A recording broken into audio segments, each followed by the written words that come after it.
Gold, trusted gold buyers. మీరు తాకట్టు పెట్టిన బంగారాన్ని విడిపించి ఈ రోజు ఉన్న మార్కెట్ ధరకు కొనబడను.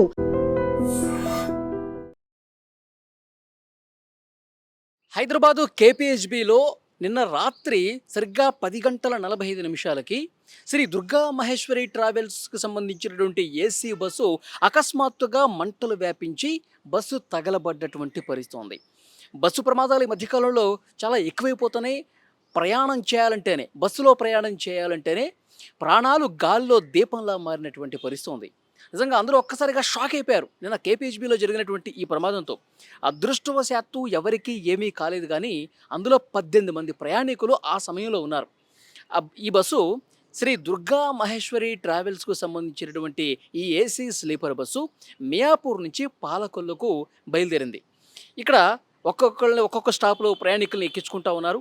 కేపీహెచ్బి పద్మావతి ప్లాజా దగ్గర ఆ బస్ స్టాప్ దగ్గరికి వచ్చి ఆగినప్పుడు అప్పటికే అందులో 18 మంది ప్రయాణికులు ఉన్నారు, డ్రైవరు ఉన్నాడు. అయితే డ్రైవర్ క్యాబిన్లో ఒక్కసారిగా సుర్సుర్మని చెప్పి మంటలు వచ్చేసినాయి, మంటలు అంటుకున్నాయి. వెంటనే డ్రైవర్ అప్రమత్తమై వెంటనే మీరు బస్సు దిగండి, మంటలు వస్తున్నాయని చెప్పేసి ఆ డ్రైవర్ అప్రమత్తం చేశాడు. ఎందుకంటే బస్సు ఆగుంది, 10:45 అంటే ఇంకా ప్రయాణికులు ఎక్కుతున్నారు. ఇప్పటికే 18 మంది ఎక్కారు. అందరూ కూడా ఎవరు ఇంకా నిద్రలో జారుకోవాలి. పావుదక్కు 11 అవుతుంది అంతే. ఇంకా సిటీలో చాలా స్టాపుల్లో ప్రయాణికులు ఎక్కాల్సినటువంటి పరిస్థితి ఉంది. అందుకే ఇంకా స్టార్టింగ్ పాయింట్స్లోనే ఉన్నారు కాబట్టి ఎవరూ నిద్రలోకి పోలేదు, అందరూ మేలుకునే ఉన్నారు. ఇంకా ప్రయాణికులు ఎక్కాల్సిన వాళ్ళు ఎక్కుతున్నటువంటి సమయంలో ఒక్కసారిగా మంటలు రావడంతో డ్రైవర్ అప్రమత్తమై వాళ్ళందరినీ దించేశాడు. 18 మంది అందరూ కూడా వెంటనే హుటాహుటిన తమ లగేజ్లన్నీ కూడా తీసుకుని చాలా ఫాస్ట్గా దిగేసినటువంటి పరిస్థితి ఉంది. ఆ తర్వాత మంటలు క్యాబిన్ నుంచి బస్సు పై భాగానికి వ్యాపించి మొత్తం కూడా కాలిపోయినటువంటి పరిస్థితి ఉంది. సో వెంటనే అక్కడ ఉన్నటువంటి ట్రాఫిక్ సిఐ, ఇతర పోలీస్ అధికారులు, అంబులెన్స్లు వాళ్ళందరికీ ఫోన్ చేశారు, అగ్నిమాపక సిబ్బంది ఫోన్ చేశారు. వెంటనే హుటాహుటిన వచ్చి ఆ మంటలు అప్పటికే సగం దాదాపు కాలిపోయింది. ఇక వాళ్ళు వచ్చిన తర్వాత మంటలు ఆర్పే ప్రయత్నం చేశారు. కానీ ఎవరైతే ఆ 18 మంది ప్రయాణికులు ఉన్నారో వాళ్ళు హడలెత్తిపోయారు. ఇక ప్రాణాలు భయం గుప్పిట్లో పెట్టుకుని వాళ్ళు ఇక ప్రాణాలు రక్షించుకోవడమే ముఖ్యమైనట్టుగా ఫాస్ట్గా దిగేశారు. మనకి ఇంకా భూమి మీద నూకలు ఉన్నాయి కాబట్టి బతికే బయటపడ్డాం. అసలు గతంలో బస్సు ప్రమాదాలు జరిగినాయి, ఎప్పుడు పేపర్లో చూడటం, టీవీలో చూడటం ఇవి చూసాం, కానీ ప్రత్యక్షంగా ఒక బస్సు, మేము కూర్చున్నటువంటి బస్సు ఉన్న పళంగా మంటలు వచ్చేసి తగలబట్టం అనేది సో ప్రత్యక్షంగా చూసాము. ఇంకా అసలు వెన్నులో వణుకు స్టార్ట్ అయిందంటారు కదా, చలి జ్వరం వచ్చినంత పని అయింది. ఆ 18 ప్రయాణికులు ప్రాణాలు కాపాడుకున్నాం. కానీ ఒకటి మాత్రం ఇక్కడ క్లియర్గా మనం అర్థం చేసుకోవాల్సినటువంటి విషయం ఏమిటి అంటే, ఇదే ప్రమాదం కనుక అర్ధరాత్రి సమయంలో జరుగుంటే, ఇక్కడ 11:00 ఇంకా కూకట్పల్లి హౌసింగ్ బోర్డు కాలనీలో ఉన్నప్పుడు మాత్రం ఈ మంటలు అంటుకున్నాయి. ఇప్పుడు మంటలు అంటుకోకుండా 10:45కి అంటుకోకుండా ఆ బస్సు అర్ధరాత్రి తర్వాత 1 గంటకో 2 గంటలకో అందరూ గాఢ నిద్రలో ఉన్నప్పుడు ఈ బస్సు ప్రయాణం చేస్తున్నటువంటి సమయంలో, మార్గ మధ్యలో బస్సు ప్రయాణంలో ఉన్నప్పుడు ఒకవేళ మంటలు అంటుకుంటే పరిస్థితి ఏమిటి అంటే, ఈ 18 మంది ప్రయాణికుల ప్రాణాలు గాల్లో కలిసిపోవాల్సిందేనా? అంటే ఈ ప్రైవేటు ట్రావెల్స్ బస్సు నిర్వాహకులు కనీస ప్రమాణాలు పాటిస్తున్నారా లేదా? సరైనటువంటి మెయింటెనెన్స్ చేస్తున్నారా లేదా? సర్వీస్ చేస్తున్నారా లేదా? నిబంధనలకు అనుగుణంగా ఈ ట్రావెల్స్ బస్సు యజమానులు బస్సులు నడుపుతున్నారా లేదా? ఎక్కడో రిజిస్ట్రేషన్ చేస్తూ ఉంటారు, ఎక్కడ నడుపుతూ ఉంటారు. అంటే వాళ్ళకి పర్మిషన్ కొన్నిటికి మాత్రమే ఉంటుంది, కానీ వీళ్ళు ప్రయాణికులు ఎక్కించుకొని రాష్ట్రాలు తిప్పేస్తూ ఉంటారు.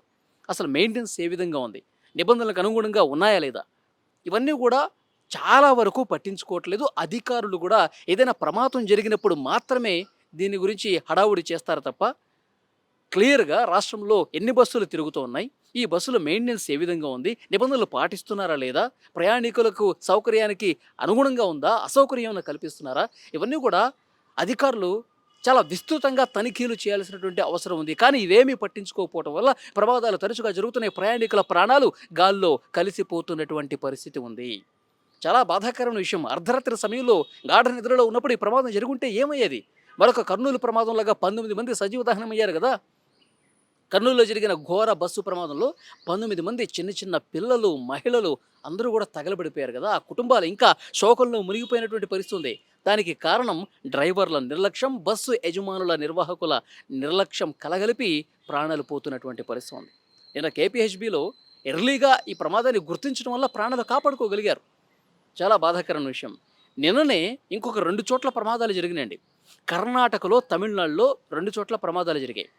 కర్ణాటక ప్రమాదం విషయానికి వస్తే కారు కొత్తగా కొన్నారు. వాళ్ళు దైవ దర్శనానికి వెళ్లారు. వెళ్తూ తిరుగు ప్రయాణం అవుతున్నటువంటి సమయంలో ఓవర్‌టేక్ చేస్తున్నప్పుడు కారు టైర్ పంక్చర్ అయింది. పంక్చర్ అయిన తర్వాత వెంటనే వేరొక అటుగా వస్తున్నటువంటి బస్సుని ఢీకొట్టింది. ఢీకొట్టినప్పుడు ఒక్కసారిగా మంటలు చెలరేగాయి. కారులో ఉన్నటువంటి 9 మంది సజీవ దహనం అయిపోయారు. అంటే నిర్లక్ష్యం. మనం ముందెళ్ళిపోవాలి, ఓవర్‌టేక్ చేయాలి. ఇలా నిర్లక్ష్యం వల్ల ప్రాణాలు కోల్పోతున్నారు. ఈ తమిళనాడులో కూడా పర్యాటకుల వ్యాను వాళ్ళు కూడా అతివేగం మూలమలుపులుంటాయి. ఘాటు రోడ్‌లో వెళ్తున్నప్పుడు చాలా జాగ్రత్తగా నెమ్మదిగా వెళ్ళాల్సినటువంటి అవసరం ఉంది. అక్కడ కూడా మూలమలుపు దగ్గర నిర్లక్ష్యంగా ప్రవర్తించడం వల్ల అది లోయలో పడిపోయింది. అక్కడ కూడా 8 మంది ఆ లోయలో పడిపోయి చనిపోయారు. సో, కాబట్టి బస్సు ప్రమాదాలు, ఇలాంటి రోడ్డు ప్రమాదాలు జరిగి చాలామంది ప్రాణాలు కోల్పోతున్నటువంటి పరిస్థితి ఉంది కాబట్టి సో, చాలా అప్రమత్తంగా ఉండాల్సి ఉంది. అధికారులు చాలా క్లియర్‌గా డైరెక్షన్స్ ఇవ్వాల్సినటువంటి అవసరం ఉంది. ఎంత వేగంతో వెళ్ళాలి, ఎలాంటి నిబంధనలు పాటించాలి, ఇవి కూడా మరొకసారి అవగాహన కల్పించాల్సినటువంటి అవసరం ఉందని తెలుస్తోంది. ఇక్కడ మన తెలుగు రాష్ట్రాల్లో ఈ మధ్యకాలంలో చాలా ప్రమాదాలు జరుగుతున్నాయి. ఎప్పుడైతే కర్నూలు బస్సు ప్రమాదం జరిగి 19 మంది అగ్నికి ఆహుతైపోయారో, ఆ తర్వాత వరుసగా ఇలాంటి ఘటనలు జరుగుతున్నాయి. బస్సు అగ్నికి ఆహుతయ్యే ఘటనలు నిత్యకృత్యం అయిపోయాయి. కాబట్టి డెఫినెట్‌గా రాష్ట్ర ప్రభుత్వ అధికార యంత్రాంగం దీని మీద క్షుణ్ణంగా తనిఖీలు చేయాలి. మళ్ళీ ఏ బస్సు కూడా అగ్నికి ఆహుతై ప్రజలు ప్రాణాలు కోల్పోయినటువంటి వార్త రాకూడదు అంటే గనక 2 తెలుగు రాష్ట్రాల ప్రభుత్వాలు, భారత ప్రభుత్వం కూడా క్షుణ్ణంగా ఈ మోటార్ వెహికల్ యాక్ట్‌కి సంబంధించిన నిబంధనలు ఏవైతే ఉన్నాయో తూచా తప్పకుండా పాటించాల్సినటువంటి అవసరం ఉంది. ఎవరైతే పాటించరో వాళ్ళ మీద తక్షణం చర్యలు తీసుకోవాల్సినటువంటి అవసరం ఉంది. ఈ వీడియో మీద తప్పకుండా మీ అభిప్రాయాన్ని కూడా కామెంట్ బాక్స్‌లో తెలియజేయండి.